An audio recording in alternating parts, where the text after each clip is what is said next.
hindi pa po nakakaalam kung paano nga ba magkaroon ng voice chat sa Grow a Garden. Sa mga di pa lang po nakakaalam, alam ko marami na may alam pero marami parang hindi. Okay, kailangan nyo pumunta dito.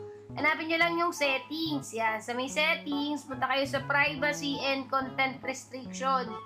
Pag-click nyo dyan, lalabas dito yung communication. Hanapin nyo lang. Yan, communication. Tapos meron ditong voice chat. Click nyo lang yan. Kapag nakaganyan yung voice chat nyo, naka-disable yan, kailangan nyo in-enable yan. Kailangan nyo enable nyo lang yung microphone. Lalabas dyan, these settings allow you to chat with your voice. So, magkakaroon kayo ng voice chat sa Grow a Garden. Hindi lang naman to sa Grow a Garden, sa lahat ng mga hangout games, sa mga ibang games. Meron na talaga. Yung iba kasi nilalampan. So, enable nyo lang po. Paano nga po pala kapag iba yung lumabas sa akin? Kailangan nyo mag-verify. Kailangan nyo ng ID. Valid ID nyo dyan. Mag-verified kayo dito. May bata kasi, syempre hindi siya pwede mag-voice chat kapag bata pa siya. Ang ginawa niya daw is, nagpatulong daw siya sa mama niya. Kaya siya na-verify, nagpatulong siya sa mama niya. Okay? Tingnan nyo, lalabas na yan.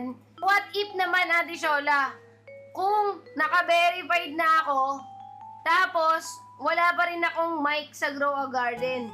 Kasi usually parang hindi lahat nagkaroon agad. Based sa experience ko kagabi, pumunta lang ako sa public server. Lagi kasi ako sa private server. Pumunta lang ako sa public server. Pag-click ko sa public server, bigla na lang nag-pop yung mic ko na dito sa may taas.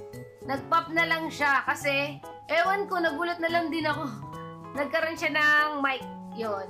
I-on nyo lang yung mic nyo na yan. Yan. Hello, hello. Kapag iba yung mic nyo, pwede nyo palitan yan sa setting. Yan. Settings. Tapos, dito.